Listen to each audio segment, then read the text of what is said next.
উচ্চ মাধ্যমিক শ্রেণীর প্রথম বর্ষের ছাত্রছাত্রীবৃন্দ, আসসালামু আলাইকুম। আপনাদের ব্যবসা সংগঠন ও ব্যবস্থাপনা বিষয়ের অনলাইন ক্লাসে স্বাগত জানাচ্ছি আপনাদেরকে। আমার পরিচয়টা একটু পরে দেব, আগে একটা জিনিস দেখাতে চাই। এখানে কি আছে বলেন তো? এখানে কি আছে? হ্যাঁ, এখানে গ্লাসে একটু পানি আছে, তাই না? এখন এটাকে এক একজন এক এক ভাবে বলবে। কেউ বলবে গ্লাসে খুব কম পানি আছে, পানি একেবারে নাই বললেই চলে, গ্লাস অর্ধেকটা খালি। কেউ বলবে গ্লাসে অল্প পানি আছে। তো এই যে কথার ভিন্নতা, এই কথাটা আমি আপনাকে কেন বললাম? হ্যাঁ, আমার পরিচয়টা দেওয়ার পরেই বলবো। আমরা সবসময় বলবো গ্লাসে অল্প পানি আছে, একটুখানি পানি আছে, পানি নাই বললেই চলে, এই কথাগুলোও বলবো না। তার মানে সবকিছুকে, সব পরিস্থিতিকে সবসময় আমরা পজিটিভলি চিন্তা করব, এটুকু বলার জন্য গ্লাসটা দেখিয়েছি। হ্যাঁ, এখন আমি আমার পরিচয় দিই। আমি শামীমা নাসরিন, প্রভাষক, ব্যবস্থাপনা, সরকারি বাংলা কলেজ। তো এখন চলেন, আপনাদেরকে কেন পজিটিভ হতে বললাম। আপনারা অনলাইনে ক্লাস ওরিয়েন্টেশন শুরু করেছেন, সবার মন খারাপ, কেন কলেজ দেখে ওরিয়েন্টেশন করতে পারলাম না, সরাসরি ক্লাসে ওরিয়েন্টেশন করতে পারলাম না, কেন আমরা এইভাবে চিন্তা করতে পারি না? আপনি ইতিহাসের সাক্ষী। হ্যাঁ, আপনি ইতিহাসের সাক্ষী। আপনি নতুন কিছু পেয়েছেন, আপনি প্রথম ব্যক্তি যে অনলাইনে ওরিয়েন্টেশন ক্লাস করেছেন, এবং আপনি ভবিষ্যতে এরকম আর কখনো হবে কিনা আমরা জানি না। ঠিক আছে, সো আমরা একটা নতুন কিছু পেয়েছি, একটা ভালো কিছু পেয়েছি। এখন আপনি বলতে পারেন, ম্যাডাম তবু যে মন চাই ক্লাস পেতে, সরাসরি ক্লাস পেতে। খুব ভালো কথা, নিশ্চয়ই মন চাইবে, কিন্তু মনে রাখবেন কোনো জিনিস পেয়ে গেলে সেটা স্বাভাবিক হয়ে যায়, তখন আর সেটার মজা থাকে না। অপেক্ষাতেই মজা, যতক্ষণ পর্যন্ত আপনি ভালো জিনিসটার জন্য অপেক্ষা করবেন সেটাতেই মজা। সো আমরা খুব আগ্রহের সাথে, খুব মজা নিয়ে অপেক্ষা করব, এবং আমরা আজকে থেকে চিন্তা করব যে আমরা ইতিহাসের সাক্ষী, আমরা প্রথম ব্যাচ যারা অনলাইনে ওরিয়েন্টেশন করেছি। ঠিক আছে, তো আমি একটু বলে নেই, আমি ক্লাসের শুরুতে একটু কিছু গল্প বলি বা কিছু কথা বলি, এগুলোকে আমি অগোছালো ভাবনা বলি। তো অগোছালো ভাবনা নিয়ে আগে একটু কথা বলবো, তারপরে আমি পড়ায় চলে যাব। আর প্রথম ক্লাস একটু ফাঁকিবাজি করব, মানে আমি অন্য একটা জিনিস পড়াবো। আমি সবসময় বলি, মানুষের কাছে দু ধরনের বই থাকে, একটা বইয়ের নাম জীবন বা লাইফ নামক বই, জীবন নামক বই, আরেকটা হচ্ছে তার একাডেমিক বই বা অন্যান্য লিখিত বই। তো সবচেয়ে গুরুত্বপূর্ণ হচ্ছে জীবন নামক বই। আপনার একাডেমিক বই অবশ্যই গুরুত্বপূর্ণ আপনার সফলতার জন্য, কিন্তু জীবন নামক বইটাও গুরুত্বপূর্ণ। তো চলেন আমাদের অগোছালো ভাবনার ঝুলি আগে আমরা খুলি, তারপরে আমরা এই আমাদের ক্লাসে আজকে কি আছে সেটা দেখবো, কেমন? ইনশাল্লাহ একটুখানি পড়বো, প্রথম ক্লাস তো একটুখানি পড়বো, আর একটুখানি জীবন বোধ শিখবো ইনশাল্লাহ, কেমন? তো যেটা বলতে চাচ্ছিলাম যে করোনা ভাইরাসের সময়টাকে সবাই নেগেটিভলি দেখে, কেন আমরা একটু পজিটিভলি দেখতে পারি না? হ্যাঁ, অনেক পজিটিভ কিছু আছে, অনেক কিছু আছে আমরা জানি না। আপনি কি জানেন? চলেন আমরা, আচ্ছা ঠিক আছে, আমি আগে বলে নিই। চলেন আমরা একটু দেখি বর্তমান বাংলাদেশে করোনা ভাইরাস সিচুয়েশনে আমাদের বাংলাদেশের কি কি পজিটিভ সাইডস আছে। বিশ্বের যে কয়টা দেশের 2020 সালে জিডিপি বাড়বে, বাংলাদেশ তার মাঝে তৃতীয়। কল্পনা করা যায়, বাংলাদেশ তার মাঝে তৃতীয়। হ্যাঁ, বাংলাদেশের জিডিপি বাড়বে 2020 সালে ইনশাল্লাহ। তারপরে বলা হচ্ছে আমাদের রপ্তানি বেড়েছে। এই সময়ে আমাদের বিশ্বের সবচেয়ে, বাংলাদেশের বর্তমানে বৈদেশিক মুদ্রা বা ফরেন এক্সচেঞ্জ রিজার্ভ সবচেয়ে বেশি আছে। আর কি চাই বলেন? হ্যাঁ, আরো অনেক কিছু আছে। বিশ্ব ক্ষুধা সূচক বা ওয়ার্ল্ড হাঙ্গার ইন্ডেক্স নামে একটা ইন্ডেক্স হয়, ওখানে বাংলাদেশের অবস্থান আগে থেকে কমেছে। হ্যাঁ, কমেছে, এবং সেটা ভারত পাকিস্তান থেকেও এগিয়ে এসেছে, মানে আমাদের দেশে ক্ষুধা কমেছে। বিশ্ব বলছে আমাদের দেশে ক্ষুধা কমেছে। এখন এটা তো আমরা তৈরি করিনি, so this information is comparatively true, আমরা বলতে পারি। তো এই যে এত কিছু ভালো দেখলাম, এর মাঝেও কিছু খারাপ আছে, কিছু মানুষ কষ্ট করছেন। আমরা তাদের জন্য দোয়া করব, তাদের জন্য কষ্ট পাবো না, তাদের জন্য সৃষ্টিকর্তার কাছে দোয়া করব। ঠিক একইভাবে আমাদের জীবনে যদি কোনো কষ্ট থেকে থাকে, আমরা সেটা নিয়ে কষ্ট পাবো না, আমরা খুব পজিটিভলি চিন্তা করব। সবসময় মনে রাখবেন, মানুষ যত বেশি কষ্ট করে তত বেশি শিখে।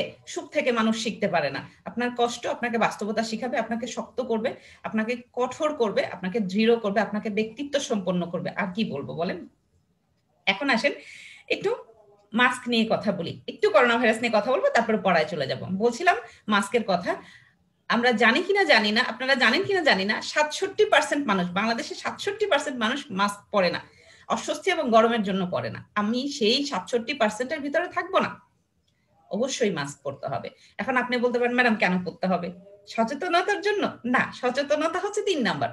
আপনার জন্য প্রথম হচ্ছে ঘর থেকে বের হবেন মাস্ক ছাড়া, মানুষ আপনাকে দেখে ভয় পাবে। সো মানুষের ভয়টা এড়ানোর জন্য সচেতন থাকতে হবে যে আমি মাস্ক পরে যাব।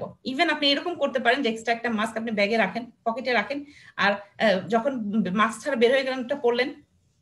আর বাইরে তো মোবাইল কোড আছেই, ওনারাও তো জরিমানা করতে পারে আপনার মাস্কের জন্য। তো এই যে 3টা ব্যাপার, তাহলে বললাম সচেতনতা, মানুষের ভয় এবং জরিমানার ভয়, এই 3টার জন্য আমাদেরকে মাস্ক পরতে হবে। আর একটা জিনিস, মাস্ক যদি পরেন সব সময় পরবেন, যদি না পরেন কখনো পরবেন না। এই মাঝামাঝি মানুষ থাকা যাবে না। মাঝামাঝি থাকা জীবনে অনেক কষ্টের। যারা মাঝামাঝি থাকে তারা জীবনে কিছু করতে পারে না। আর যারা যারা মাস্কের ক্ষেত্রে মাঝামাঝি থাকে তারা আরো জীবনও ছড়ায়, প্রোটেকশন দেয় না। সো যদি পড়েন সবসময় পড়বেন, যদি না পড়েন কখনো পড়বেন না। এখন আসি হাত ধোয়া নেই। সবাই বলছে যে 20 মিনিট পর পর হাত ধোবেন। আমি একটু বলি কেন 20 মিনিট পর পর হাত ধুতে হবে। 20 মিনিট পর পর হাত ধুতে হবে কারণ বিজ্ঞান বলছে যে করোনা ভাইরাস আমার হাতে বা আমার স্কিনে বা আমার চামড়ায় বেশি সময় থাকার সম্ভাবনা আছে। তো এই গেছে আমার করোনা কথা নিয়ে। তো আমরা সবাই জানি যে করোনার দ্বিতীয় ফেজ শীতকালে আসতে পারে। আমরা সবাই এখন থেকে সচেতন থাকবো, তাহলে শীতকালে করোনা আমাদেরকে খুব বেশি কষ্ট দিতে পারবে না। তো চলেন আরেকটা কথা বলবো, যে রবীন্দ্রনাথের একটা কথা বলে আমরা আমাদের ক্লাসে চলে যাব। রবীন্দ্রনাথ ঠাকুর বলেছেন, জীবনের মূল শিক্ষা এই নয় যে জীবনে কষ্ট থাকবে না। জীবনের মূল শিক্ষা হলো আপনার কষ্টগুলাকে আপনি সুখ এবং সফলতায় রূপান্তরিত করার ক্ষমতা রাখেন। মানে এটা আপনাকে বুঝতে হবে। তো চলেন আমরা দেখি আমাদের ক্লাসে আজকে কি আছে। আমরা এখন পড়ায় চলে যাব, কেমন?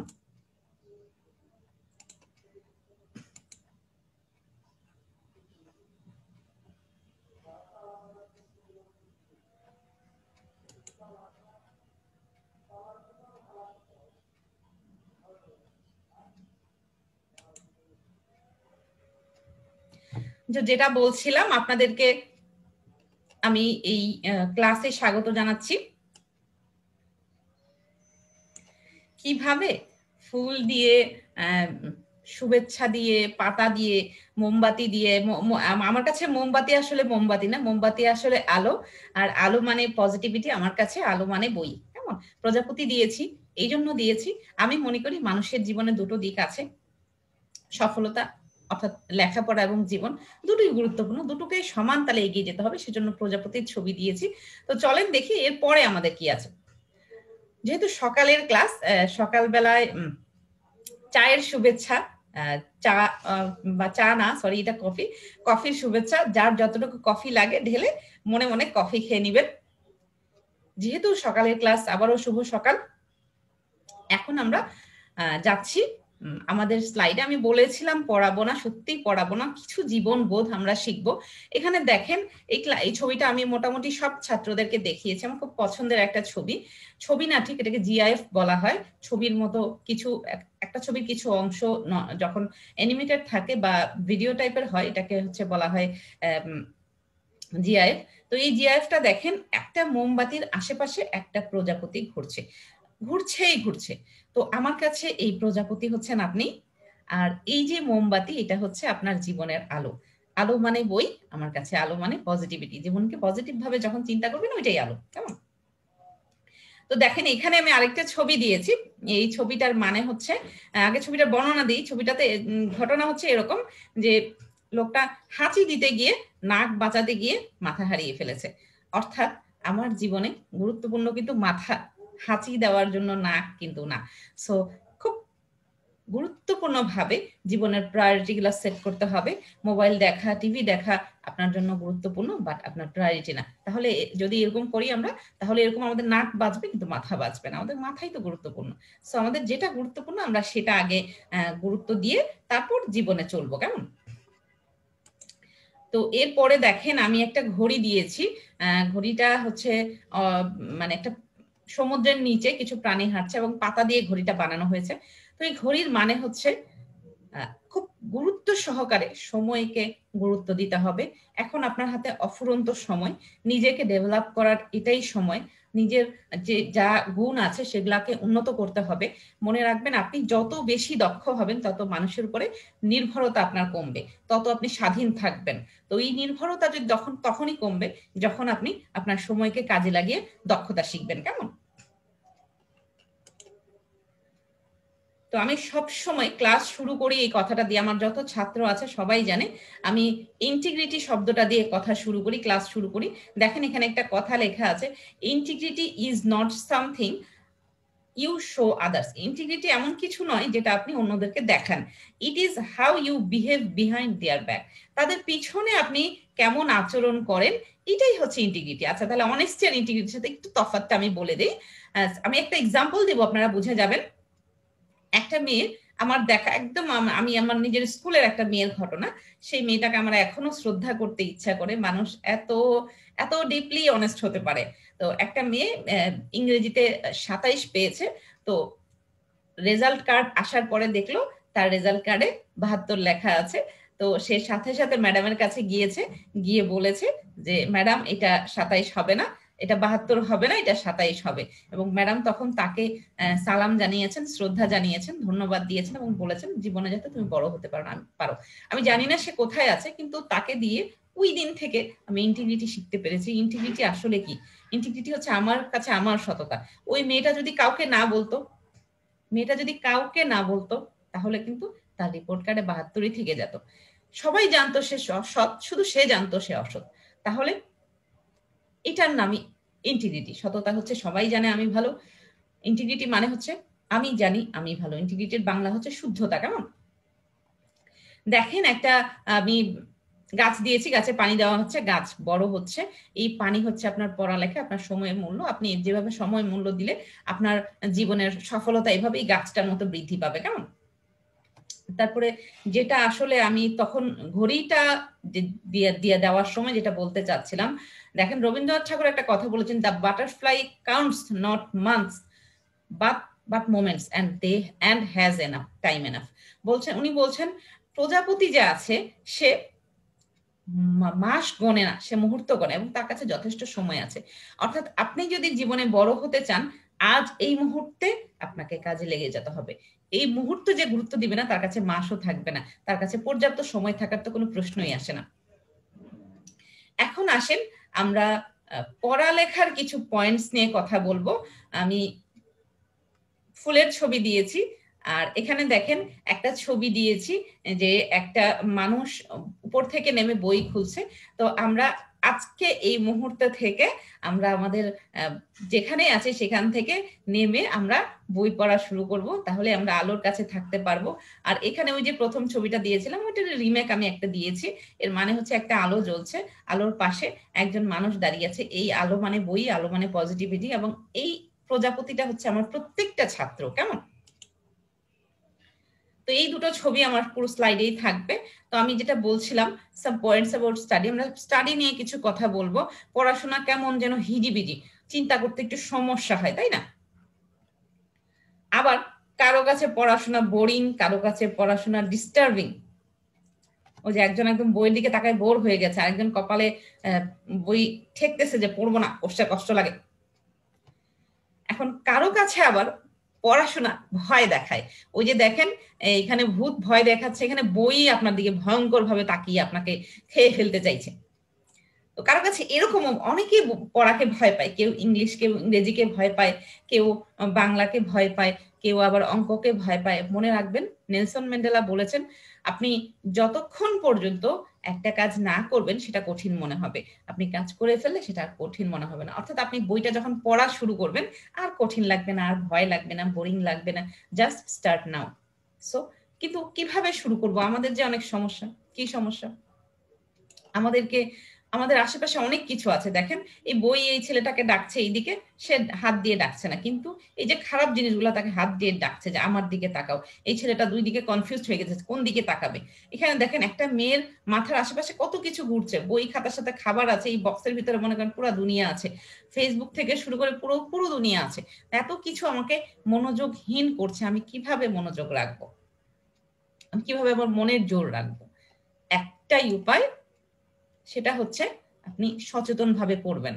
সচেতনভাবে পড়বেন, প্রচুর পরিমাণে লিখবেন। মনে করেন আপনার যদি পড়তে ইচ্ছা না হয়, তাহলে আপনি দিনে 10 বার ডায়েরিতে লিখবেন, আমি আজকে থেকে ভালো করে পড়তে বলবো, দেখবেন কনফিডেন্স বেড়ে যাবে, তা পড়তে পারবেন ইনশাল্লাহ। তো এখানে দেখেন একটা ছবি দিয়েছি, সৃষ্টিকর্তা একজনকে আশীর্বাদ করছেন যে ভালো থাকো, জীবনে বড় হও, সৃষ্টিকর্তা কিন্তু আপনাকে বড় করে দিবেন না। করে দিবেন না, আপনার পড়া পড়ে দিবেন না, তবু তার কাছে দোয়া করতে হবে। যখনই আপনার মনে হবে যে আপনার পড়া হচ্ছে না, আপনি সৃষ্টিকর্তার কাছে দোয়া চাইবেন, একটা না একটা লাইন উনি আপনাকে দিবেনই যে কিভাবে আমি আমার পড়া শুরু করতে পারি। শুরু করাটা খুব কঠিন, পরে স্লো হয়ে যায়। তাহলে এই যে শুরু যদি আমি না করি কি হবে দেখেন, এই যে সে চিন্তা করছে স্টার্ট করবে, তারপরে দেখেন সে বসে গেল, স্টার্ট করবে, এর মাঝে অনেকে কিন্তু তাকে ছাড়িয়ে গেল। মনে রাখবেন, আপনি ঘরে বসে আছেন, সবাই কিন্তু বসে নেই। কেউ কম্পিউটারের কোর্স করছে, কেউ ইংলিশের কোর্স করছে, কেউ তার পড়া শেষ করে ফেলতেছে, কেউ তার বিশ্ববিদ্যালয়ের অ্যাডমিশন টেস্টের পড়া করছে। যে এখন পড়বে সেই কিন্তু এগিয়ে থাকবে, কেমন? সো আমরা আজ এই মুহূর্তে শুরু করব। যদি শুরু করতে না পারি তাহলে সৃষ্টিকর্তার সাহায্য চাইবো, ডায়েরিতে লিখবো, মনের জোর বাড়াবো। মনের জোর বাড়াবার আরো কিছু উপায় আছে। প্রথম আপনি যখন পড়তে বসবেন, এই ছেলেটার মতো বোরিং লাগবে। ছবিটা একটু দেখেন, আমি কথা ছাড়া আমি জাস্ট ছবিটা দেখাতে চাচ্ছি। দেখেন বইটা খুললো, একটা আলো চলে আসলো, তারপরে দেখেন আকাশ বাতাস রংধনু গাছপালা বাড়ি ঘর সূর্য মেঘ অনেক কিছু চলে এসেছে শুধু বইটা খোলার পরে। কেমন? শুধু বইটা খোলার পরে এত কিছু চলে এসেছে। তো এরকম আপনিও যখন আপনার পড়াকে ভালোবাসবেন, দেখবেন অনেক কিছু চলে আসবে। তো এই ছিল আমাদের এই কথা। এরপরে বই খুললে কি হবে? বই খুললে আমাদের জন্য অনেকগুলো দরজা খুলে যাবে।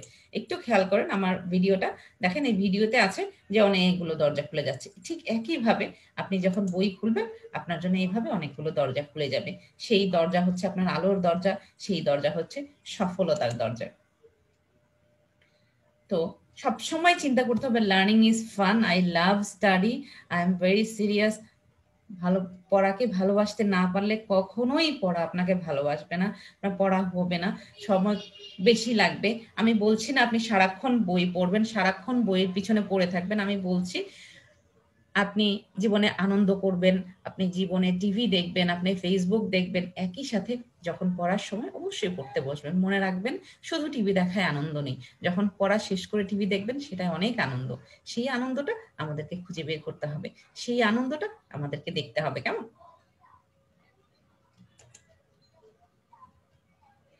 যদি না পড়ি তাহলে এভাবে চারপাশে আপনার জন্য ঝড় অপেক্ষা করছে। সেই ঝড় বিফলতার ঝড়, সেই ঝড় ছোট চাকরি করার ঝড়, সেই ঝড় পরাধীনতার ঝড়। ছোট চাকরি করলে আপনি পরাধীন থাকবেন, এটা নিয়ে কোনো সন্দেহ নেই। তারপরেও যদি পড়তে ইচ্ছা না করে তাহলে কি করবেন? চিন্তা করবেন যে এই মেয়েটার মতো টিচার খাতা নিয়ে চলে যাচ্ছে, আর এই ছেলেটার মতো আপনি চোখ বন্ধ করে চিন্তা করবেন যে আপনি লিখছেন, আপনি লিখতে পারছেন না, আর আরেকজন লিখছে, আপনি তাকিয়ে তাকিয়ে দেখছেন, কেমন? তারপরও যদি পড়া না হয়, চোখ বন্ধ করে স্বপ্ন দেখবেন। স্বপ্ন দেখলে দেখবেন আপনার পড়তে ইচ্ছা করবে। স্বপ্ন দেখবেন কিভাবে নিজেকে 20 বছর পরে কোথায় আছেন সেটা চিন্তা করবেন। 20 বছর পরে আপনার গাড়ি থাকবে, আপনার বাড়ি থাকবে, আপনার খুব সুন্দর একটা অফিস থাকবে। এভাবে যখন চিন্তা করবেন, দেখবেন অবশ্যই ইনশাল্লাহ পড়তে ইচ্ছা করবে। অনেকগুলো উপায় বললাম, যার যেটা ভালো লাগে সেটা ইউজ করে আপনারা পড়বেন, কেমন? আর যখন পড়বেন সবসময় মনে রাখবেন লিখে পড়তে হবে। লিখে না পড়লে আপনার রেজাল্ট ভালো হবে না। সো আপনাকে সবসময় লিখে পড়তে হবে, একদম এটা নিয়ে কোনো সন্দেহ নেই যে আপনাকে লিখে পড়তে হবে, কেমন? সবকিছু বাংলা অঙ্ক ইংলিশ বিজ্ঞান আপনার যা থাকবে সাবজেক্ট সবকিছু লিখে পড়তে হবে, কেমন? এরপরে যেটা বলছিলাম যে ম্যাথ আমরা ভয় পাই, তো কিভাবে আসলে আমরা ম্যাথকে ভালো করতে পারি? ম্যাথ সাবজেক্টটাতে আমাদের হিসাব বিজ্ঞান আছে, তো ম্যাথে ভালো করতে হলে প্রথম কথা হচ্ছে বইয়ে যত অঙ্ক আছে সব করতে হবে। তারপরের কথা হচ্ছে বইয়ে কিছু অঙ্ক আছে ব্যতিক্রম, কিছু অঙ্ক আছে সবগুলো একরকম। তো এরকম একটা দুটো অঙ্ক করে আপনার আলাদা নিজের নোট খাতা থাকবে, পরীক্ষার আগের দিন ওই নোট খাতার অঙ্কগুলা করে যাবেন, বইয়ের বাকি অঙ্কগুলা দেখে যাবেন। আর অবশ্যই প্র্যাকটিস করতে হবে। ম্যাথে তারাই ভালো, ম্যাথের বেসিক তাদেরই ভালো যারা একসময় অনেক বেশি ম্যাথ করেছে, কেমন? আর এখানে ইংরেজি নিয়ে একটু কথা বলে আমার স্লাইড দেওয়ার ইচ্ছা ছিল, আমি আসলে বাই চান্স ভুলে গেছি। আমি একটু বলছি, যাদের প্রয়োজন হয় একটু লিখে রাখবেন। ইংরেজিতে ভালো করতে হলে সবার আগে একা একা ইংরেজিতে কথা বলতে হবে, প্রতিদিন ট্রান্সলেশন করতে হবে এবং আপনাকে কি বলবো যে ডেইলি স্টার পড়তে হবে। আর বই পড়ার ক্ষেত্রে আপনি পিসি দাস, আমি আবার বলছি, পিসি দাস নামে একজন আছে, ওনার ইন্ডিয়ান রাইটার, অষ্টম শ্রেণীর ইন্ডিয়ান রাইটারের বই পিসি দাসের ইংরেজি গ্রামার বই পড়তে হবে। রেমন্ড মার্ফি নামে একজন রাইটার আছে, ওনার বইটা পড়তে হবে। আপনার কমন মিস্টেকস ইন ইংলিশ একটা বই আছে, সেটা পড়তে হবে। ব্যারনসের টোফেল নামে একটা বই আছে, সেটা পড়তে হবে। এই 4টা বইয়ের সাথে ডেইলি নিউজ পেপার পড়বেন, আপনার ইংরেজির বেসিক ভালো হবে। ইংরেজির বেসিক ভালো হওয়ার একটা গুরুত্বপূর্ণ ইস্যু হচ্ছে প্রচুর ওয়ার্ড মিনিং জানতে হবে। ওয়ার্ড মিনিং এর সাথে আপনাকে যেটা করতে হবে সেটা হচ্ছে পার্টস অফ স্পিচ জানতে হবে। আমি একটু উদাহরণ দিই। মনে করেন যে অ্যারাইভ মানে হচ্ছে আসা বা পৌঁছা, তো অ্যারাইভের নাউন হচ্ছে অ্যারাইভাল। তো এইভাবে প্রত্যেকটা ওয়ার্ডের নাউন, এডজেক্টিভ, ভার্ব, অ্যাডভার্ব এগুলো জানতে হবে। এগুলো জানলে আপনি একটা ওয়ার্ড জেনে অনেকগুলো ওয়ার্ড জেনে যাবেন। আর একটা রিকোয়েস্ট থাকবে, আজেবাজে ডিকশনারি পড়বেন না, সবসময় চেষ্টা করবেন বাংলা একাডেমির ডিকশনারিটা পড়তে। খুব বেশি দাম না, 175 টাকা দাম। বাংলা একাডেমির English to Bengali, Bengali to English দুটো ডিকশনারি আমরা সাথে রাখবো, তাহলে আমরা কনফিউজিং ওয়ার্ড শিখবো না। কেমন? অনেক কথা বলে ফেললাম, এখন আসেন টেলিভিশন নিয়ে কথা বলি। তখন বলছিলাম যে পরীক্ষায় ভালো করার বা পড়তে বসার আরেকটা উপায় আছে, সেটা হচ্ছে টেলিভিশন। কিভাবে? হ্যাঁ, টেলিভিশন আপনার সেই উপায় হতে পারে, আপনি একটা টার্গেট নেবেন যে এই সময়ের ভিতরে আমি আমার টেলিভিশন দেখা বন্ধ করব। আপনি যদি মনে করেন একটা নাটক শেষ হয়নি, কিন্তু আপনার টাইম শেষ হয়ে গেছে, 1 ঘন্টা শেষ হয়ে গেছে, আপনি যদি টিভিটা বন্ধ করতে পারেন, প্রতিদিন এরকম করলে আপনার মনের জোর বাড়বে। তখন দেখবেন আপনি যা করতে চাইবেন তাই করতে পারবেন, এবং তখন আপনি পড়তে চাইলে পড়তেও পারবেন। মানে আপনার যখন যেটা চাচ্ছি সেটা করতে পারার মনের জোর বাড়বে। কেমন? টিভি তো নিশ্চয়ই দেখবো, কিন্তু আমার টাইম যখন শেষ হয়ে যাবে তখন টিভিটা বন্ধ করে দেবো। সেটা নাটক থাকুক, সিনেমা থাকুক, আমার প্রিয় সিরিয়াল থাকুক, যাই থাকুক, আমার টাইম শেষ, আমার টিভি বন্ধ। এই মনের জোরটা যখন টিভি দিয়ে করবেন, দেখুন আপনার পড়ার ক্ষেত্রেও হবে যে আমার পড়ার টাইম হয়েছে, আমি পড়তে বসবো। কেমন? ফেসবুক নিয়ে একটু কথা বলবো। ভালো লাগে না ম্যাডামরা খালি ফেসবুককে খারাপ বলে। আমি খারাপ বলবো না, আমি বলবো দুমুখো সাপ, মানে তার দুই দিকে আছে, ভালো দিকও আছে, খারাপ দিকও আছে। তো একটা গল্প বলে সেটা বলি। আমরা পুরোটা ক্লাসে, আজকের ক্লাসে শুধু গল্পই বলবো, শুধু জীবনী পড়বো, শুধু জীবনী জানবো। এই গল্পটা আমি সব ছাত্রদের বলি, তো আপনাদেরকেও বলছি। তো একজন লোক 0.5 কিলোমিটার দূর থেকে, কাল্পনিক আর কি, সুই রেখে তারপরে সুতা ঢিল দেয়, তারপরে সুতা শুয়ে ঢুকে যায়। সেটা অনেক প্র্যাকটিস করে উনি শিখেছেন। শেখার পরে উনি রাজাকে গিয়ে দেখালেন, রাজা হাততালি দিলেন, খুশি হলেন, বললেন ওকে 100 স্বর্ণ মুদ্রা দাও এবং 100 বেতের বাড়ি দাও। তো সে তো খেপে গেল, রাজা মশাই যে কোনো একটা দিতে হবে, হয় স্বর্ণ মুদ্রা দিবেন নয় বেতের বাড়ি দিবেন, আপনি তো দুইটা একসাথে দিতে পারেন না। পরে রাজা বললেন তোমাকে আমি বুঝিয়ে দিচ্ছি, 100 স্বর্ণ মুদ্রা এই জন্য তুমি একটা সুন্দর জিনিস শিখেছো, আর 100 বেতের বাড়ি এই জন্য তুমি একটা অপ্রয়োজনীয় জিনিসের পিছনে সময় নষ্ট করেছো। তো ফেসবুক জিনিসটা ঠিক এইরকম। সো ফেসবুকের ক্ষেত্রে আমি টিভির মতো একই কথা বলবো, এখন এমন একটা সময় এসছে এটা ছাড়া আমরা থাকতে পারবো না। সো যতক্ষণ থাকবো, আমার টার্গেট টাইমের পরে কখনো থাকবো না। ফেসবুক এবং টেলিভিশন দিয়ে আমি যদি প্র্যাকটিস করি, তখন আমার পড়ার ক্ষেত্রে ওই মনের জোরটা চলে আসবে ইনশাল্লাহ। তো এই ছিল আমাদের ফেসবুক নিয়ে কথাবার্তা। এখন আসেন আমাদের পড়া জিনিসটা কেমন হবে। দেখেন আমাদের লাইফটা কেমন হয়ে গেছে, ল্যাপটপ কম্পিউটার ঘুম, এই ল্যাপটপ কম্পিউটার ঘুম এরকম থাকবে না। আমার লাইফটা হয়ে যাবে মোবাইল বাজছে, ফেসবুকে মেসেজ আসছে, আমি আমার খবর নাই, আমি পড়ছি পড়ছি পড়ছি। অর্থাৎ পাগলের মতো পাগল না হতে পারলে আপনি জীবনে সফল হতে পারবেন না। সেই পাগল হতে হবে পড়ার জন্য পাগল। কেমন? আর যদি আমরা না পড়ি, আমার একটাই কথা, নিজেকে কবর দেওয়া, নিজেকে জীবিত কবর দেওয়া, আর আমরা এই বয়সে পড়ালেখা না করা এক কথা। কেন এরকম কেন বললাম? এরকম বললাম এই জন্য, আমরা যারা সরকারি বাংলা কলেজে ভর্তি হই, আমরা খুব বেশি বিত্তমানের সন্তান না। মনে রাখবেন, বিত্তমানের সন্তানদের পড়ালেখা না করাটা বিলাসিতা। এটা আমি সবসময় বলি ক্লাসে, যে বিত্তবান যারা না, যারা দরিদ্রের সন্তানের পড়ালেখা না করাটা বিলাসিতা। একটাকে ভুল বলেছিলাম, আমি আবার বলছি, দরিদ্রের সন্তান পড়ালেখা না করা বিলাসিতা। এবং আমরা দরিদ্রের সন্তান, আমাদের পড়ালেখা না করা মানে নিজেকে জীবিত কবর দেওয়া, যে না আমরা আর বাঁচতে চাই না, এরকম সিচুয়েশন আমরা নিজের জন্য ক্রিয়েট করছি যদি আমরা না পড়ি। এখন আসেন, এতক্ষণ পড়া নিয়ে কথা বললাম, এখন আসেন একটু অন্য একটা ব্যাপার নিয়ে কথা বলি। একজন এখন থেকে শুরু করে অনেকগুলো গল্প বলবো, তারপরে জাস্ট 3টা বা 4টা স্লাইডে আমরা ব্যবসার সংজ্ঞাটা পড়বো, তারপরে আমরা পড়ায় চলে যাব। তো একজন বক্তা, মোটিভেশনাল বক্তা বক্তৃতা দিচ্ছেন, বক্তৃতা অনেক মানুষ সেখানে কথা শুনছে। তো বক্তৃতা দেওয়ার মাঝখানে উনি যেটা বললেন সেটা হলো, আমার হাতে কি আছে। উনি একটা টাকা বের করলেন, টাকা বের করার পরে বললেন যে আমার হাতে কি আছে। তখন সবাই বললো যে আপনার হাতে তো টাকা আছে। বললেন কে কে নিতে চান, সবাই হাত তুললো যে আমরা নিতে চাই। তারপরে উনি হাত দিয়ে কুচকায় জিনিসটাকে একদম নষ্ট করে ফেললেন। তারপরে বললেন যে এখন কে কে নিতে চান, না এখনো সবাই নিতে চায়, হাত তুললেন। তারপরে উনি এই টাকাটা পায়ের নিচে রেখে যত ধুলাবালি আছে সব লাগালেন, লাগানোর পরে আবার তুলে ধরলেন। টাকাটাকে টাকা বলে আর চিনা যাচ্ছে না।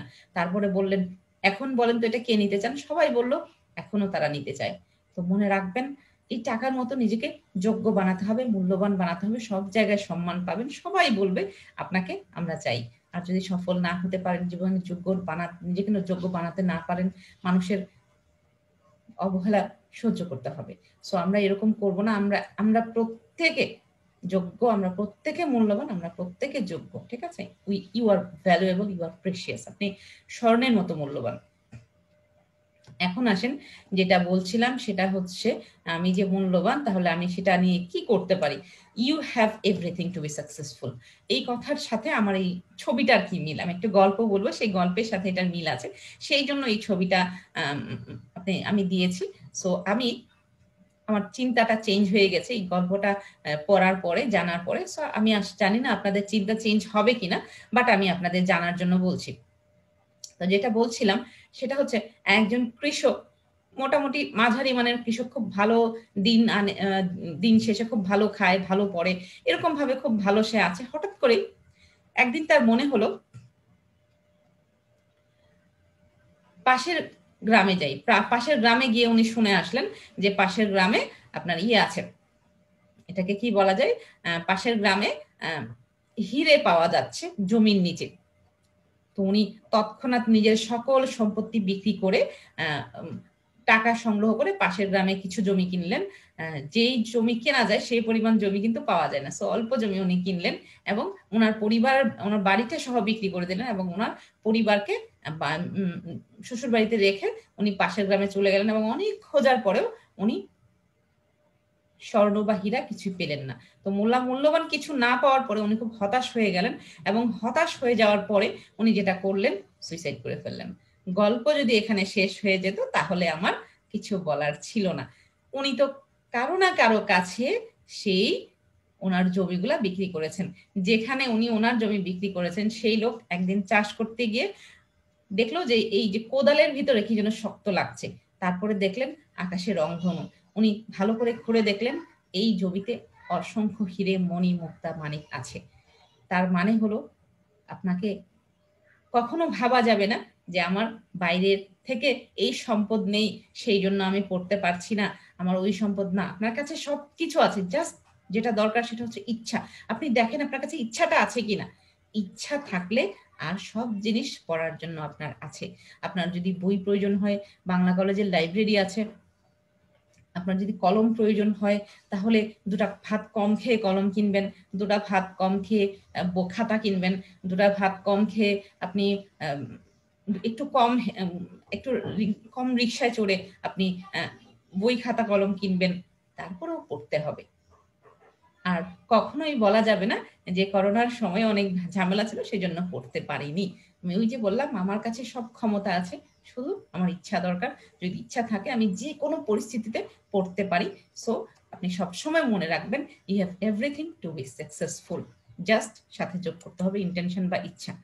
এরপরে দেখেন, জিনিস থাকলে তো হবে না, সামর্থ্য তো লাগবে। আমার কি সামর্থ্য আছে? আচ্ছা, একটা গল্প দিয়ে এখানে একটা ছবি দিয়েছি। দেখেন একটা হাতি বাঁধা আছে একটা খুঁটিতে। খুঁটিটা খুব ছোট, এত বড় হাতি এত খুঁটি, এত এত ছোট খুঁটিতে কিভাবে বাঁধা আছে? এই হাতিটা যখন ছোট ছিল সে এই খুঁটিটাতে আটকা ছিল।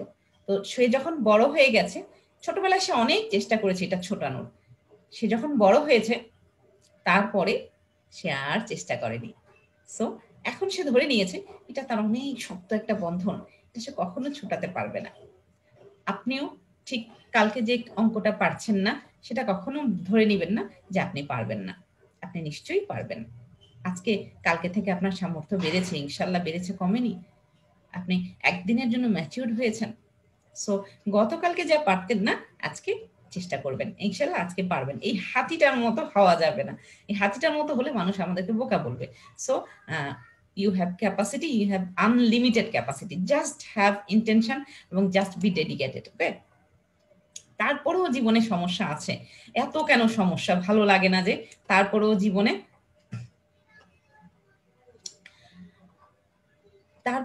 সমস্যা আছে। যদি সমস্যা আসে তখন কি করব? সমস্যা যখন আসে সেই সমস্যারও, সেই সিচুয়েশনের একটা সমাধান আছে। যখন সমস্যা আসবে তখন এই গাধাটার কথা মনে পড়বে। এই গাধাটার একটা গল্প আছে, সেই জন্য বললাম। গাধাটার গল্পটা এরকম, একটা গাধাকে গ্রামের মানুষ, বয়স হয়ে গেছে, এটা দিয়ে কোনো কাজ করা যাবে না, এটা পরিশ্রম করতে পারে না, গাধাটাকে একটা গর্তে ফেলে দিলেন। গর্তে ফেলে দেওয়ার পরে মাটি দিয়ে দিতে চাচ্ছেন যে একবারে মেরে ফেলবে।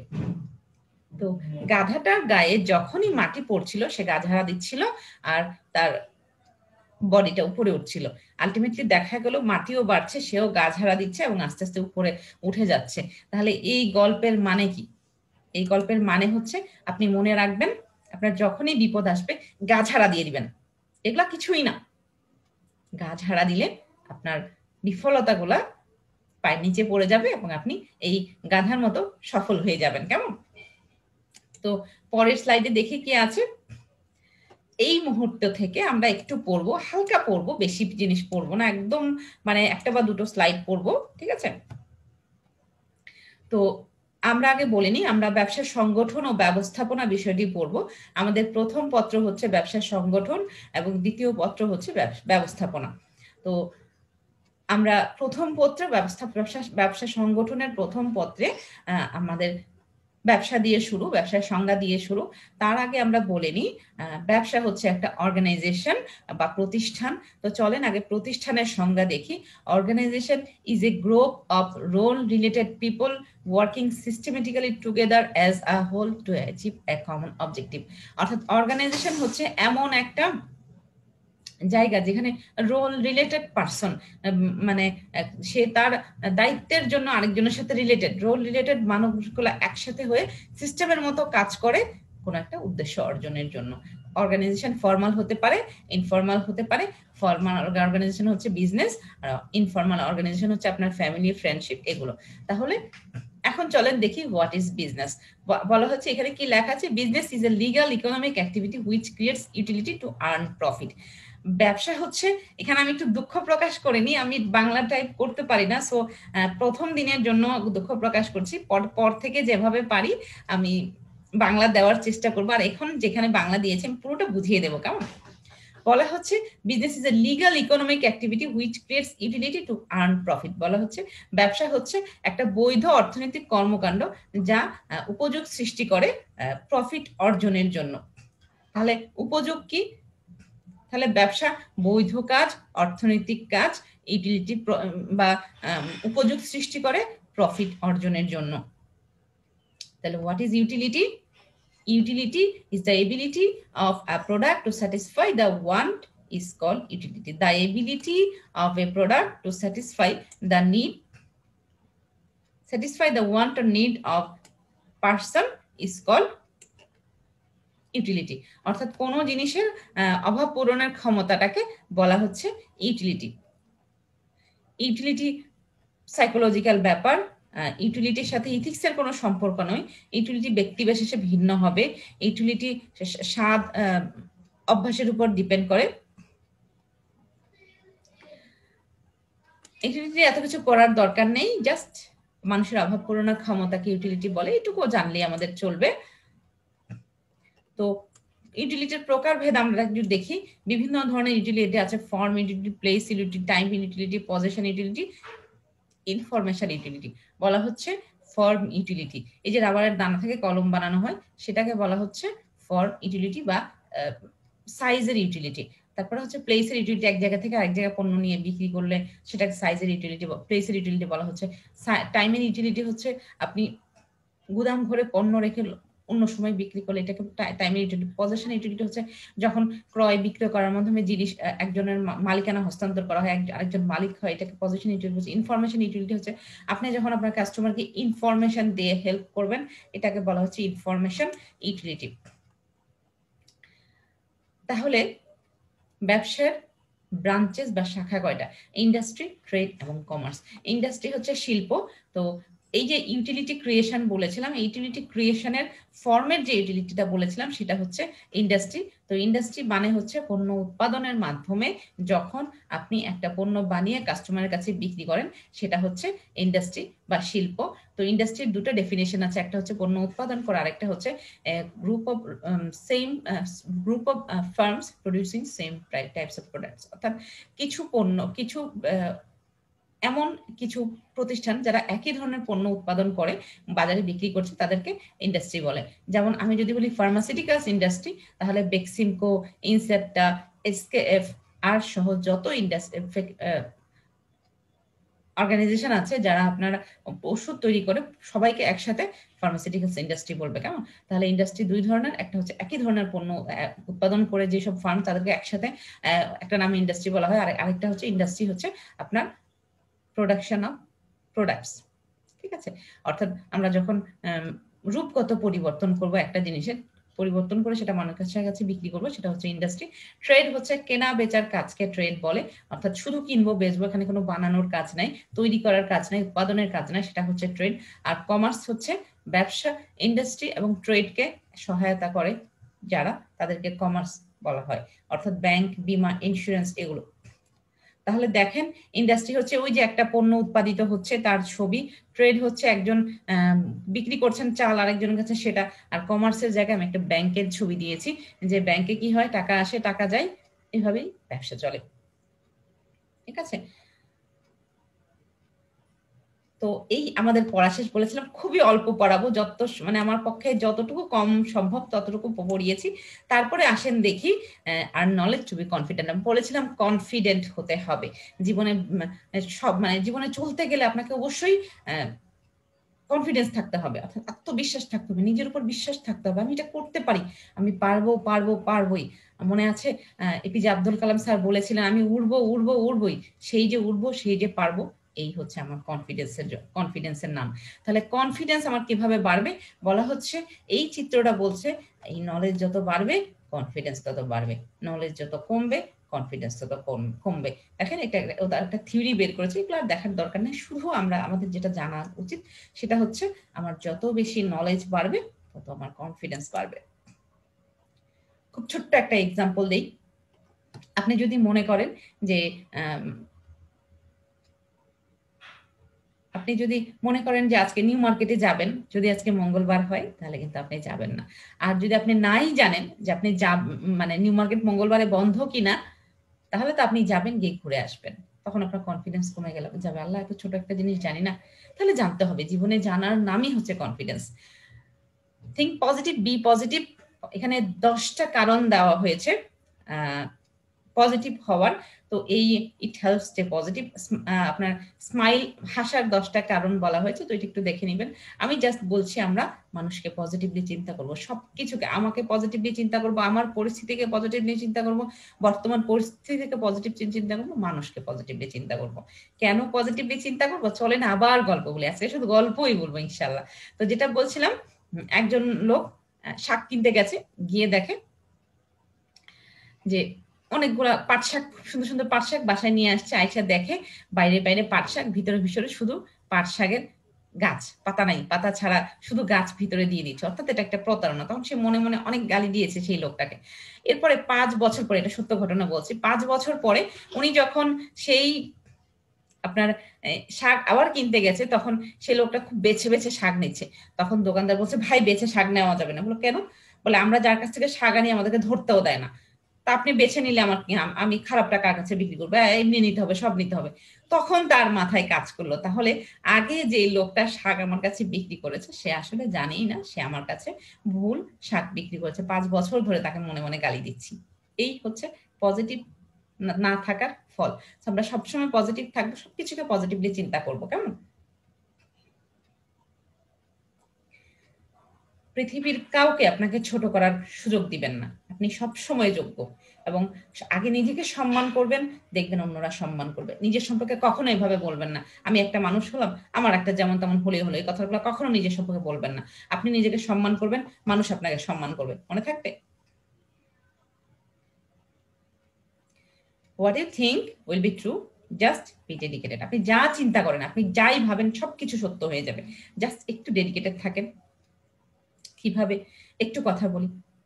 পিগম্যালিয়ন ইফেক্ট নামে একটা ইফেক্ট আছে সাইকোলজিতে, সম্ভবত কোন সাবজেক্টে আমি জানি না, আমি ধরে নিয়েছি সাইকোলজির।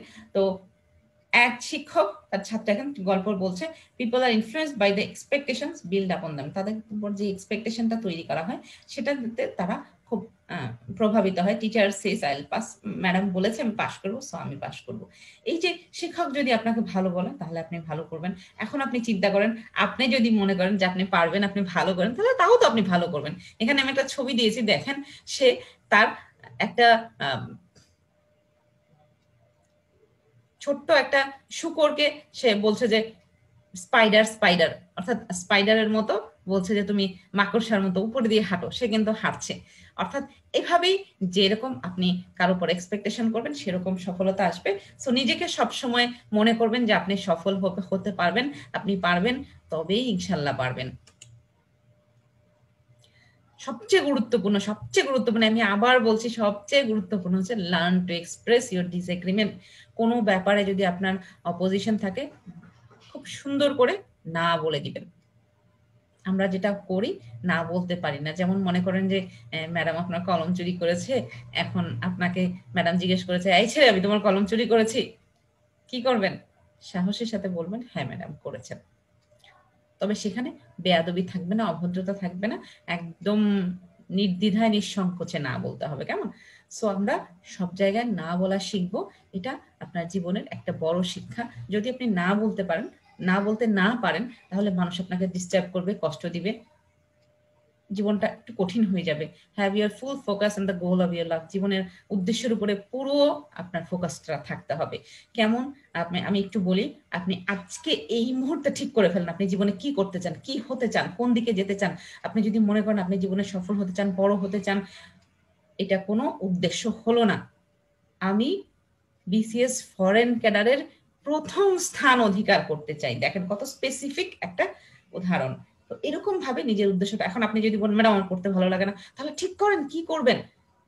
পড়া থেকে ব্যবসা করা অনেক ভালো, কিন্তু মনে রাখবেন ব্যবসা করা পড়ার থেকে অনেক বেশি কঠিন, অনেক বেশি পরিশ্রমের। পড়ার পরিশ্রম আপনি করতে পারছেন না, আপনি ব্যবসার পরিশ্রম করতে পারবেন তো? যদি করতে পারেন, you are welcome, thank you, আপনি আগিয়ে যান। কিন্তু দয়া করে আজকে ঠিক করে ফেলেন জীবনে কি করতে চান, কোথায় যেতে চান।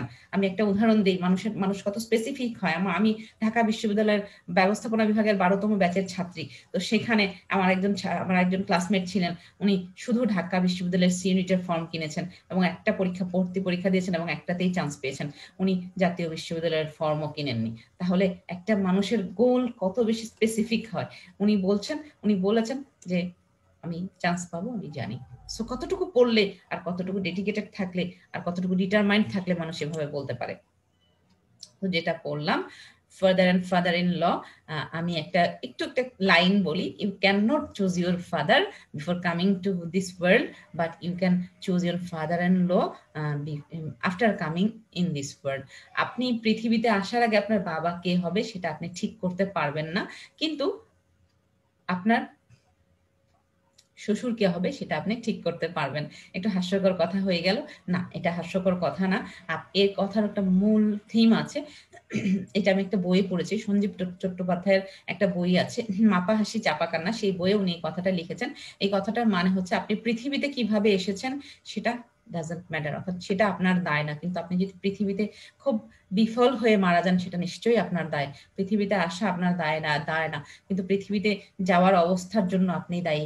এই যে যারা খুব মানে আর্থিক অবস্থায় খুব কষ্ট করে, believe me, they are responsible for that. আপনি দেখবেন ভিক্ষা যাচ্ছে, খুব খারাপ অবস্থা, তার জন্য মায়া লাগে না? তার জন্য মায়া লাগার কিছু নেই বাবা, he is responsible for his situation. সে কখনো ভোর 4টার সময় ঘুম থেকে উঠে পড়তে বসে নাই, কোনোদিন বসে নাই। সে 10টার সময় ঘুম থেকে উঠে 11টার সময় ভিক্ষা করতে আসে। তাহলে যে পরিশ্রম করবে না, তার জন্য তো সফলতা নয়। সো যেটা বলছিলাম, you are not responsible for your birth condition, but you are but for your condition during death, মৃত্যুর সময় আপনার যে অবস্থা হবে সেটার জন্য অবশ্যই আপনি দায়ী। তো যেটা বলছিলাম, হ্যাভিং কারেজ টু কনফেস, স্বীকার করার সাহস থাকতে পারবে, স্বীকার করার সাহস থাকতে পারবে। তো সেটা কি জিনিস? সব সময় আপনি, আমি একটা চিরুনির ছবি দিয়েছি, এখানে একটা গল্প বলবো, সেই জন্য চিরুনি নিয়ে গল্প বলবো, চিরুনির ছবি তাই দিয়েছি। তো আপনি স্বীকার করার, যে কোনো একটা কথা স্বীকার করার সাহস সবসময় রাখতে হবে। কিরকম রাখতে হবে? আমি একটা গল্প বলি। একটা সবাইকে আমি প্রথম ক্লাসে বলি, আপনাদেরকেও বলছি, যে একটা ক্লাসে একটা রুমে ভাই বোনরা সবাই বসে আছে। তো ভাইয়ের চিরুনি ভেঙে গেছে। যেই বোন চিরুনি ভেঙেছে সেই বোন ভাইয়ের ধারে কাছে আসছে না। ভাই মাকে জিজ্ঞাসা করেছে চিরুনি কে ভেঙেছে, সে কথা বলছে না। সবাই বলছে যে জানি না। তখন ভাই সবাইকে ডেকেছে, ডেকে আপনার ছোট ছোট কাগজে, যে কজন ভাই বোন তত কয়টা কাগজ নিয়েছে, শুধু একটা কাগজে লিখেছে চিরুনি ভেঙেছে, বাকিগুলাতে ভাঙে নাই বলেছে, লিখেছে। লিখে সেই কাগজগুলো ভাঁজ করে হাতে নিয়েছে। তারপর উনি বললেন আমি ফু দেবো, আমি জাদু জানি, ফু দেবো, যে চিরুনি ভেঙেছে তার কাছেই চিরুনি ভেঙেছে কথা কাগজটা যাবে, আর বাকিদের কাছে যাবে না। তখন সে যে হচ্ছে চিরুনি ভেঙেছে, সে ভাইয়ের কাছে গিয়ে বলেছে ভাইয়া এগুলো করতে হবে না, আমি চিরুনি ভেঙেছি। তো এইভাবে আপনি চিন্তা করে দেখেন তো, মেয়েটা যদি আগে স্বীকার করে ফেলতো তাহলে কত সমস্যা থাকতো। সো যে কোনো সময় অপরাধ করলে, কোনো ঘটনা ঘটলে, যা আপনি করেছেন নির্দ্বিধায় নির্ভয়ে স্বীকার করবেন, শুধু অধ্যত রাখবেন না, বেয়াদবি করবেন না, বিপদে পড়বেন না। আর বড়দের সাথে ঠিক চেইন অফ কমান্ড মেনে কথা বলবেন। এটা আমার জীবনকে চেঞ্জ করার মতো একটা গল্প। আমি জীবনে বেশ কয়েকবার খুব কঠিন সিচুয়েশনে পড়েছি, তখন এই গল্পটা দিয়ে আমি শিখেছি। এই গল্পটা আমাকে সামনে এগিয়ে নিয়ে গেছে। Alone in island, man proposes, god disposes, একটা কথা লিখেছি দেখেন। মানুষ প্রস্তাব দেয়, আল্লাহ তাআলা বলে যে না, দেব না। তাই না? এরকম না কথাটা? তো সবসময় মনে রাখবেন, you fail because God has a better plan for you. আপনি বিফল হন কারণ সৃষ্টিকর্তার আপনার জন্য আরো ভালো একটা প্ল্যান আছে। কেমন? তো কেমন ভালো প্ল্যান আছে, কি ভালো প্ল্যান আছে চলেন একটু দেখি। সেটা হচ্ছে, এই যে দেখেন, এই যে এই লোকটা, সে একটা দ্বীপে একা পড়ে আছে। সো আমি ধরে নিলাম আমরা একজন ব্যক্তি দ্বীপে একা, ঠিক কি বলা যায় এটাকে, দ্বীপে একা উনি হারিয়ে গেছেন, অথবা কোনো একটা অ্যাক্সিডেন্ট হয়েছে, উনি দ্বীপে একা পড়ে আছেন। তো পড়ে থাকার পরে 3 মাস চেষ্টা করে উনি খুব সুন্দর করে একটা ঘর বানিয়েছেন, একটা পাতিল সংগ্রহ করেছেন, অনেক কিছু সংগ্রহ করেছেন। করার পরে সেগুলো দিয়ে উনি খুব সুন্দর করে রান্না করে খাচ্ছেন, এখন উনি ভালো আছেন। হঠাৎ করে একদিন উনি সকালবেলা ভাত বসাই অন্য খাবারের ব্যবস্থা করতে গেলেন। ভাতের পাতিলের নিচে যে আগুন ছিল, সেটা থেকে আগুন গিয়ে ওনার ঘরটা পড়ে গেল, সব জিনিস একদম পুড়ে ছাই হয়ে গেছে। উনি এসে খুব মন খারাপ করলেন, কান্নাকাটি শুরু করলেন। রাতেও আর কিছু রান্না করার মতো নাই, কি খাবেন, সারা রাত কান্না করলেন। সকালে দেখেন ওনাকে একটা জাহাজ নিতে আসছে। তখন উনি জিজ্ঞেস করলেন জাহাজ নিতে এসেছে কিভাবে? তখন ওরা বলল যে তুমি যে আগুন জ্বালিয়েছো, সেই আগুনটা, ধোঁয়াটা অনেক দূর থেকে দেখতে পেয়েছি আমরা। তখন আমরা বুঝেছি এখানে কেউ আটকে আছে। তো দেখেন, তার ঘর ভাঙার পরে কিন্তু তার স্বাধীনতা এসছে। ঘর পোড়ার মাধ্যমেই তার স্বাধীনতা এসেছে, তার এই কি বলবো, এই দ্বীপ থেকে মুক্তি পাওয়ার। সো আপনার জীবনে যখনই সমস্যা আসবে, মনে রাখবেন এই সমস্যা আপনাকে কষ্টি পাথরের মতো পুড়িয়ে শক্ত করে কষ্টি পাথর বানাবে, সুন্দর করবে। আপনাকে সামনে কোনো একটা কঠিন বিপদ থেকে বাঁচানোর জন্য হয়তো সৃষ্টিকর্তা এই ছোট বিপদটা দিয়েছেন। এভাবে চিন্তা করবেন, দেখবেন বিপদটাকে বিপদ মনে হবে না। এরপরে আমার একটা ছোট্ট কথা আছে, সেটা হচ্ছে do not make your medicine as food, make your food as medicine। অর্থাৎ নিজের ওষুধকে খাবার বানাবেন না, খাবারকে ওষুধ বানিয়ে ফেলেন। অর্থাৎ আমরা জীবনে যত কম ঔষধ খাওয়া যায়, যত সম্ভব কম ওষুধ খাবো, আর বেশি বেশি এমন খাবার খাবো যেটা থেকে আমাদের ঔষধের মতো কাজ করবে। তো এরকম কোন কোন জিনিস আপনার ওষুধের মতো কাজ করে সেটা আপনি নিশ্চয়ই বোঝেন, আপনি জানেন। সো ওটা নিয়ে আর কথা বললাম না। শুধু আমার কথা হচ্ছে, আমরা ঔষধকে জীবন বানাবো না। এখন আপনি বলতে পারেন ম্যাডাম ওষুধ কেন খাবো না? ওষুধ বেশি খেলে, যেমন গ্যাসের ওষুধ যদি বেশি খান আপনি, তাহলে আপনার হাড়ের সমস্যা দেখা দিতে পারে। আর এমনিতেই নর্মালি আমরা না পাওয়া পেইন কিলার জাতীয় ওষুধ যখন বেশি খাই, তখন আমাদের ফ্যাটি লিভার নামক একটা অসুখ হয়। সেটা কি জিনিস আপনারা একটু দেখে নেবেন। অর্থাৎ এখানে বলা হচ্ছে লিভারের ভিতরে ফ্যাট জমেছে, বা হাতে পায়ে ফ্যাট জমলে তো দৌড়াদৌড়ি করে ওজন কমিয়ে ফেলবেন। লিভারের ফ্যাট তো তখন আর ডাক্তার ছাড়া উপায় থাকবে না। ঠিক আছে, এই জন্য বললাম যে আমাদেরকে সব সময় ওষুধটা কম খেতে হবে। মাথা ব্যথা করছে, প্রত্যেকটা ওষুধের ন্যাচারাল সলিউশন আছে। মাথা ব্যথা করছে, একটা আপেল খাবেন, দরজা বন্ধ করে মাথায় একটা টাওয়েল দিয়ে, ভিজা টাওয়েল দিয়ে শুয়ে থাকবেন, দেখবেন মাথা ব্যথা ইনশাল্লাহ কমে গেছে। আর অসুস্থতা যদি কঠিন হয় সেটা অন্য কথা, কিন্তু যতক্ষণ পর্যন্ত আমি পারবো আমি ওষুধ না খেয়ে থাকবো। কেমন? এখানে আমি একটা কথা লিখেছি, দেখেন, খুব গুরুত্বপূর্ণ। একটা মানুষকে জীবনে, মানুষের কাছে ঠিক কি বলা যায় এটাকে, মানুষের কাছে দৃঢ় থাকার জন্য, মানুষ যাতে আমাকে ডিস্টার্ব করতে না পারে, সেটার জন্য আমাকে এই কথাটা মানতে হবে। Speech should be clear and specific without considering the individual. অর্থাৎ কার সাথে আপনি কথা বলছেন সেটা গুরুত্বপূর্ণ না, আপনার কথা স্পেসিফিক হবে, ক্লিয়ার হবে, এবং যার সাথে কথা বলছেন সে আপনার বড় বা ছোট সেটা না, আপনার যেটা ঠিক সেটা আপনি বলে দেবেন। একটু একটা এক্সাম্পল দিই। আমার পরিচিত একজন তার বাবাকে খুব ভয় পায়। তো বাবা বলেছেন যে অমুকের সাথে কথা বলা যাবে না, অমুকের বাসায় যাওয়া যাবে না। উনি ঈদের সময় ওই ব্যক্তির বাসায় গেছেন, ওই ব্যক্তির বাসা থেকে খাবার খেয়ে যখন বাসায় এসছেন, তখন বাবা বলেছেন, তুমি কেন গিয়েছিলে, তুমি তো যেতে পারো না, তোমাকে তো আমি নিষেধ করেছিলাম। তখন সে বেয়াদবি করেনি, বাবার সাথে রাগারাগি করেনি, সুন্দর করে বলেছে, বাবা কারো বাসায় যাব না, এটা হতে পারে না, আজকে ঈদের দিন, আমি কারো বাসায় যাওয়াকে অন্যায় মনে করছি না, সে ভালো বা খারাপ সেটা গুরুত্বপূর্ণ না, কিন্তু ঈদের দিন কাউকে হিংসা করে আমি দূরে থাকবো না। তো আমি আপনার কথা এখানে শুনতে পারছি না, আমি দুঃখিত। তো স্পষ্ট করে উনি, অন্য কেউ হলে কি বলতো, হ্যাঁ যা যা ইচ্ছা, ভালো হয়েছে গেছি, অথবা এখান থেকে চলে যেত। খুব সুন্দর করে বাবাকে বুঝিয়ে বলেছে। তো এইটাই। আরো একটু স্পেসিফিক উদাহরণ দিই। সে ফর এক্সাম্পল, আপনাকে জিজ্ঞাসা করা হয়েছে আপনি কি বিয়েতে যাবেন, কোন একটা বিয়ের প্রোগ্রামের ব্যাপারে, তখন উনি আপনি মনে করেন বললেন, আচ্ছা দেখি, চিন্তা করতেছি, এখনো ভাবি নাই শাড়ি কি করবো না করবো, কোনো ঠিক ঠিকানা নাই। নো, এরকম ভাবে কথা বললে মানুষ আপনাকে ডিস্টার্ব করবে। আপনাকে বলতে হবে, হ্যাঁ আমি যাব, না আমি যাব না। আপনি যদি ডিসাইডেড না থাকেন, জাস্ট বলবেন আমি এখনো সিদ্ধান্ত নেইনি। তাহলে দেখবেন মানুষ আপনাকে অপ্রয়োজনীয় অকারণে পরামর্শ দেবে না। তারপরে যেটা বলতে চাচ্ছিলাম, হ্যান্ডেল পিপল অ্যানোনিমাসলি। আমি সবসময় বলি মানুষকে পজিটিভলি চিন্তা করব। হ্যাঁ আমি তো চিন্তা করবোই, কিন্তু সে কেমন সেটা তো তার ব্যাপার। সো মানুষ কেমন সেটা নিয়ে একটা গল্প বলবো। সব মানুষ এরকম না, জাস্ট কিছু মানুষ আছে, মানুষগুলোকে চিনে ওকে আমার খুব কঠিন ভাবে হ্যান্ডেল করতে হবে। ঠিক আছে? তো একটা রাজার গল্প বলি। এটা আমি একজন শিক্ষকের কাছ থেকে শুনেছিলাম, এবং এখন সবাইকে বলে বেড়াই, এই গল্পটা আমার কাছে ভালো লাগে। তো একজন শিক্ষক আমাকে এই গল্পটা বলেছিলেন, আমার একজন কলিগ বলেছিলেন। তো একটু এই গল্পটা বলি। গল্পটা হচ্ছে এরকম যে আপনার একজন রাজা 9টা বানরকে প্রতিদিন খাবার খাওয়ান, দুপুরবেলা একদম একদম ভর পেট খাবার খাওয়ান। খাওয়ানোর পরে উনি যেটা করেন সেটা হচ্ছে 9টা করে বেতের বাড়ি দেন ওদেরকে। তো রাজার মন্ত্রীর খুব এটা নিয়ে খুব অভিযোগ। তো যে স্যার, হুজুর, আপনি ওদেরকে এইভাবে মারেন, খুব কষ্ট লাগে, না মারলে হয় না, খাওয়াই বিদায় করে দেন। পরে রাজা বললেন, ঠিক আছে, আমি তোমার এই প্রশ্নের জবাব এভাবে দেব না, তাহলে কিভাবে দেবেন? আমি আজকে ওদেরকে মারবো না, চলো তো দেখি আজকে না মারলে ওরা কি করে। তারপরে দেখা গেল উনি ওদেরকে মারেননি। তার জন্য ওই দিন ওরা তো আর যায় না, খাওয়ার পরে উঠানে কতক্ষণ নাচানাচি করেছে।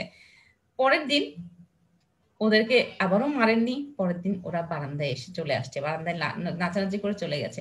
তৃতীয় দিন ওরা রাজার মাথায় উঠে নাচানাচি করেছে। তো এটার পরে মন্ত্রী নিজেই বললেন, হুজুর এদেরকে মারাই ভালো। এ কথা কেন বললাম? আপনার কাছে সবাই ভালো কিছু পায় না, যার যতটুকু প্রাপ্য ততটুকু দিতে হবে, নইলে মানুষ এভাবে আপনাকে ডিস্টার্ব করবে। ফর এক্সাম্পল, দেখবেন আমাদের কাজের লোক কথা শুনে না, এত জিনিস দেই তাও সে কথা শুনে না। না, তাকে বেশি দেওয়া যাবে না।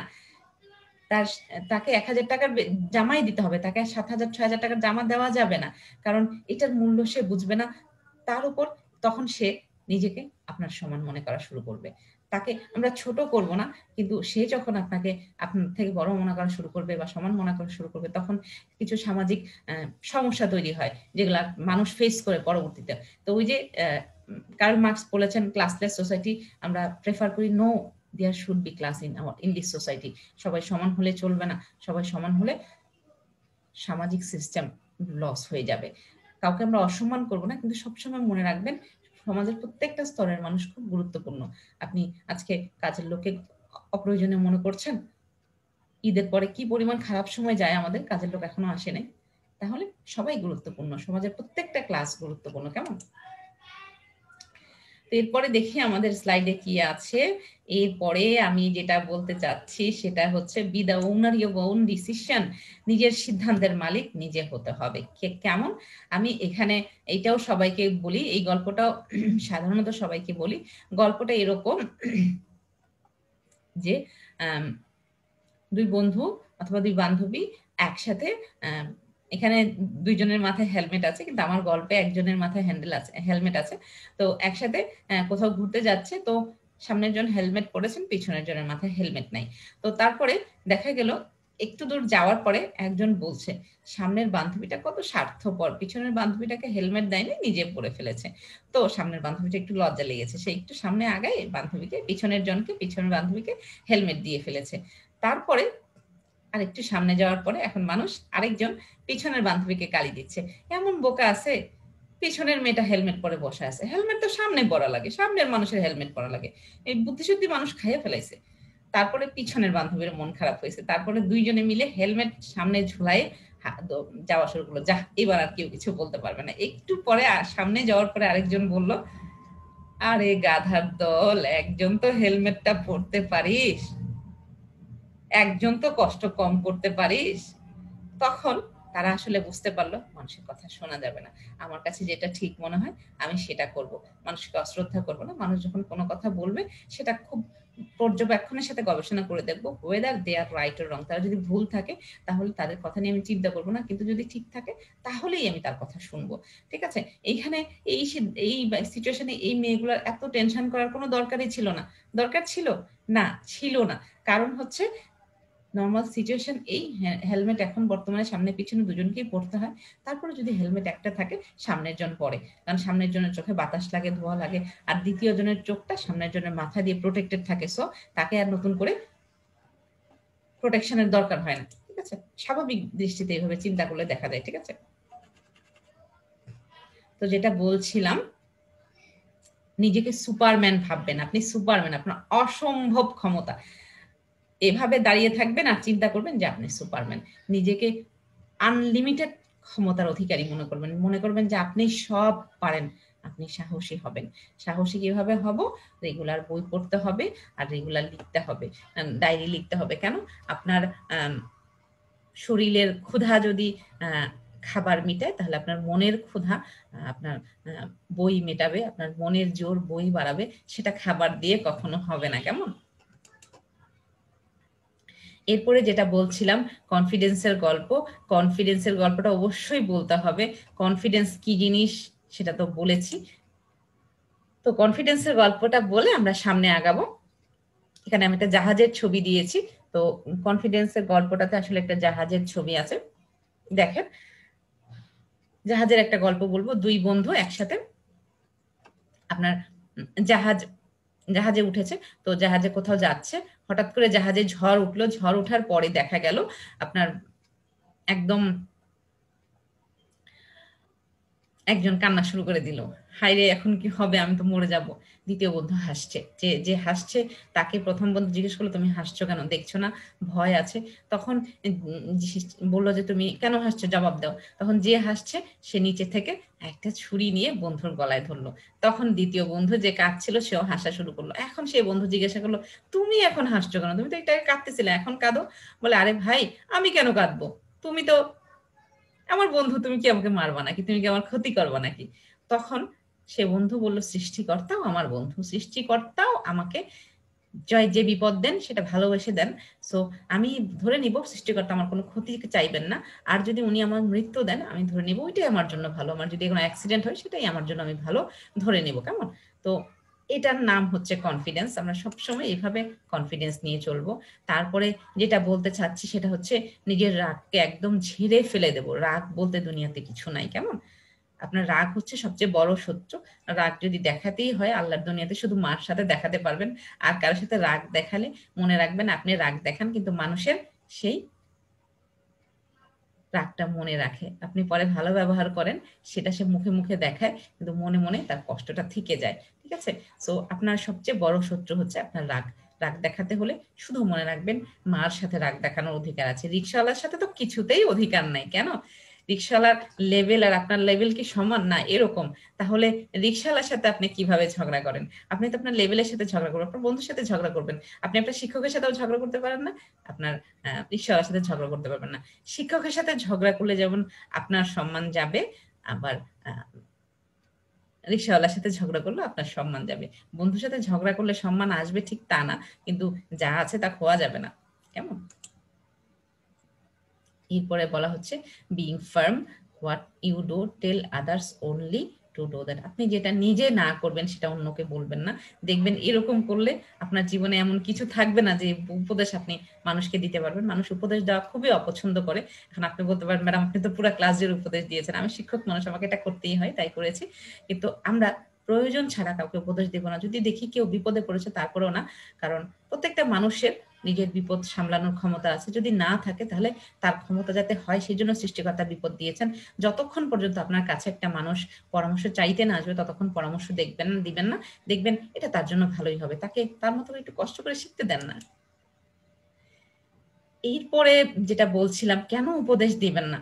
চালুনি বলছে সুতোর পিছনে একটা ছিদ্র আছে। এখন দেখেন চালুনির পিছনে কত ছিদ্র আছে, যে আমাদের নিজেরই অনেক দোষ, আমরা কিভাবে আরেকজনের দোষ বের করি। সো আমরা এই কাজটা করব না, কেমন? সো এতক্ষণ অনেক কথা বললাম। সো আমার ক্লাস একদম শেষের দিকে, আর বেশি কথা বলবো না। তো যেটা বলতে চাচ্ছিলাম সেটা হচ্ছে no superiority complex, no inferiority complex, you are just competent. কখনো নিজেকে ছোট মনে করবেন না, কখনো নিজেকে কারোর থেকে বড়ও মনে করবেন না। সবসময় মনে করবেন আপনি সবকিছু করতে পারেন, আপনি আনলিমিটেড ক্যাপাসিটির অধিকারী, ঠিক আছে? তারপরেও যদি মানুষ ডিস্টার্ব করে, যদি মানুষ বিপদে পড়ে, বিপদে ফেলে, এই যে যে বলগুলা দেখছেন, বলগুলা আপনার নিচে বাউন্স খেয়ে আবার উঠে যাচ্ছে। কেউ যদি আপনাকে ধাক্কা দিয়ে ফেলে যেতে চায়, সাথে সাথে উঠে দাঁড়াবেন, আবার নতুন করে চেষ্টা করবেন। দেখবেন আপনি যখন মানুষ যখন দেখবে যে আপনি আপনার চেষ্টা পুরোটা দিয়ে আপনি সামনে আগাচ্ছেন, তখন আর কেউ ডিস্টার্ব করবে না, কেমন?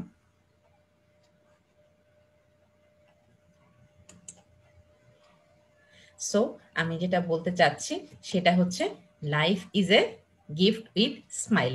সৃষ্টিকর্তা আমাকে হাসি মুখে একটা গিফট দিয়েছেন, সেটা হচ্ছে আমার জীবন, আমি নামক একটা মানুষ। সো এই গিফট নিশ্চয়ই স্পেশাল গিফট। সৃষ্টিকর্তা কখনো খুব ক্ষুদ্র বা সামান্য উপহার দেন না। তো সৃষ্টিকর্তা আমাকে আমিই উপহার দিয়েছেন, সেই উপহার নিশ্চয়ই স্পেশাল। সেই উপহারটাকে স্পেশাল চিন্তা করে সবসময় নিজেকে যোগ্য মনে করবেন। Life is a gift with smile, with positivity. সবসময় নিজেকে হাসবেন, পজিটিভ থাকবেন, দেখবেন জীবন অনেক সুন্দর থাকবে। তারপরে আরেকটা কথা আছে, শেষ করে দেবো, আমি জানি ক্লাস লম্বা হয়ে যাচ্ছে। বলা হচ্ছে if you cry because the sun has gone out of your life, your tear will prevent you from seeing the star. বলা হচ্ছে, উনি বলছেন যে তুমি যদি সূর্য অস্ত গেছে বলে কান্নাকাটি করো, তাহলে তোমার চোখের পানির জন্য তুমি চাঁদের আলো দেখতে পাবে না। অর্থাৎ জীবনে বিপদ আসলে আপনি যদি এটা নিয়ে কষ্ট পান, এটা নিয়ে টেনশন করেন, তাহলে আপনার সামনে যে সম্ভাবনার অপার দ্বার আছে সেটা আপনি দেখতে পাবেন না। সো বিপদকে কখনো আপনার বাধা হতে দেবেন না। এই ছিল আমার কথা। তো অনেক কথা বলে ফেলেছি, তো সবাইকে ধন্যবাদ জানাচ্ছি। সবাই ভালো থাকবেন। নেক্সট ক্লাস থেকে আমরা পুরো দমে ইনশাল্লাহ পড়া শুরু করব। এখানে একটা কথা বলে রাখি, যারা বিশ্ববিদ্যালয়ে পরীক্ষা দিতে চান তারা আমাকে যদি মনে করেন যে আমি আপনাকে কোনো ধরনের হেল্প করতে পারি, আমাকে ফেসবুকে আমার সাথে যোগাযোগ করবেন। আমি ইনশাল্লাহ স্পন্টেনিয়াসলি আপনাকে হেল্প করার চেষ্টা করব। অ্যাডমিশন টেস্ট মানে এই না যে আপনি ভালো কোচিং করলে ভালো কিছু করতে পারবেন না।